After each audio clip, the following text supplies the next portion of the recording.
Issue 76. We start out with some Shadow SWAT bots not finding the freedom fighters in the vessel because they had fled from it, and Sonic lampshades how returning to Mobotropolis wasn't such a good idea. Nicole tells them that it makes more sense that everyone's relocated to Knothole instead. Then Snively points out in a panic that Eggman is sure to have a file that directly pinpoints Knothole's location, since Robotnik already found it earlier. Oh yeah, I'm gonna try to call the new Eggman Eggman from now on. No reason to keep on with the old name that has one more syllable in it. Snively then says that Eggman's probably downloaded himself to a new body by now to save himself. Unfortunately, everyone intimidates Snively into not leaving because he knows better than anyone how to get to Eggman's files. Why was he reluctant to help them and trying to leave in the first place instead of wanting to do whatever it would take despite Eggman? Sonic makes a plan that, well, you two make a break-in. I guess that means Snively and Sally, but can't tell because the panel's showing me the wrong people. Sonic will create a diversion. Meanwhile, Tails and Antoine will take Sonic's parents back to Knothole, which, as you'd expect from how even Mobotropolis was crowded, is totally crowded and there just aren't enough homes. At first I thought the citizens were happy to see Sonic, but no, instead it's King Acorn, because he's got a crown on his head, and that makes him the bestest person ever. He says that the homes must be awarded on the basis of who needs them the most. Well, duh. It's not exactly something a rocket scientist figures out. The preference is given to the very old, young, and ill.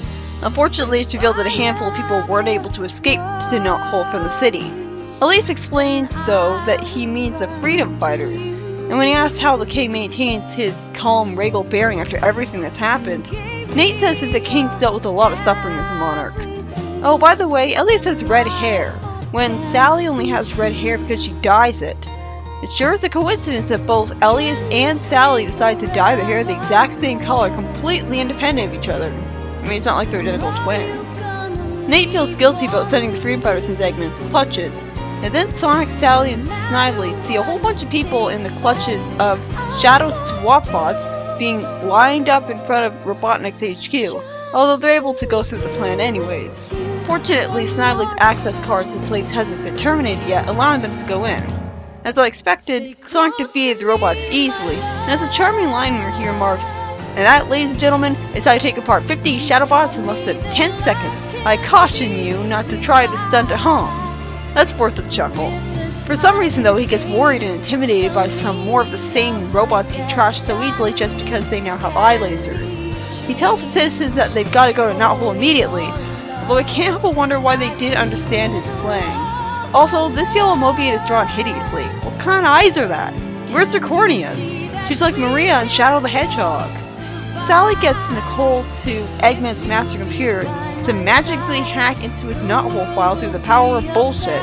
And then she gets grabbed by robots, but fortunately Snively uses some loose wires to electrocute them, which magically doesn't have the electricity go straight through the robots to Sally, and also confusingly the robots say "as you command," despite being given orders they disagree with, when it's not like they were reprogrammed by the electricity.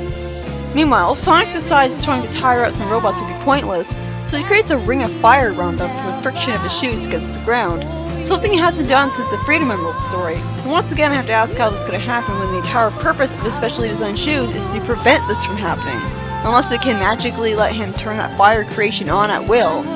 Somehow, Sonic expected the robots to be immune to fire, and somehow also expected that because metal conducts heat according to Uncle Chuck, their superheated feet have melted the tar and will keep them stuck for hours.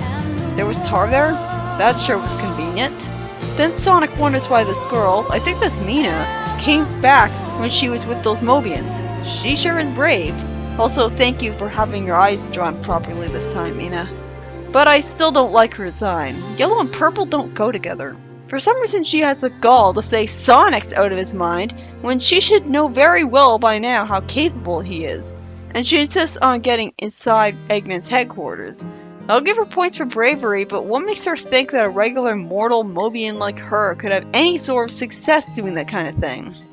She then randomly starts crying with her hands over her eyes, almost as if she's got no actual tears and just trying to manipulate Sonic, and of course Sonic falls for it, but warns her what's been going on. Mina says that someone she loves was taken away by the SWAT bots too, and Sonic breaks it to her that's probably too late. You could at least run in at the speed of sound and check. It'd take a second. Sonic relates to her about her situation, and I guess she's crying for real, but I didn't know her very well, so you can understand why I'd assume she was just manipulating him.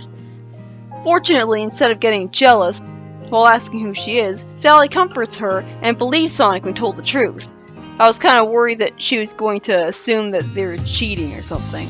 Then Snively is allowed to just walk away, and he's dumb enough to do so when he was blatantly told that the Freedom Fighters are the only ones who could protect him from the robots. It's still so weird to see modern Eggman in this comic, it's jarring to me.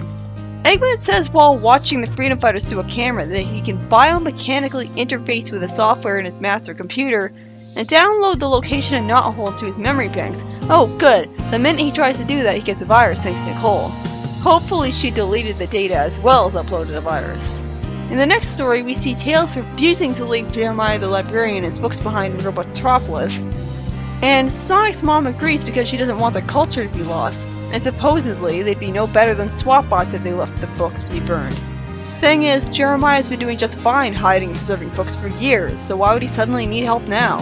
They find Jeremiah, who's reluctant to leave the library for some reason, and reminds us that his grandfather was the writer Kirby's son.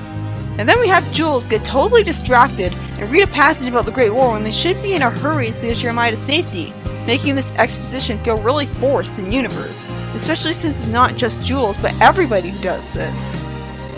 At first the story just pointlessly details a war, stating the obvious, but then we see the Mobians finding a dark sewers in the bunkers, and apparently the women of the group happen to have superior eyesight. Okay then.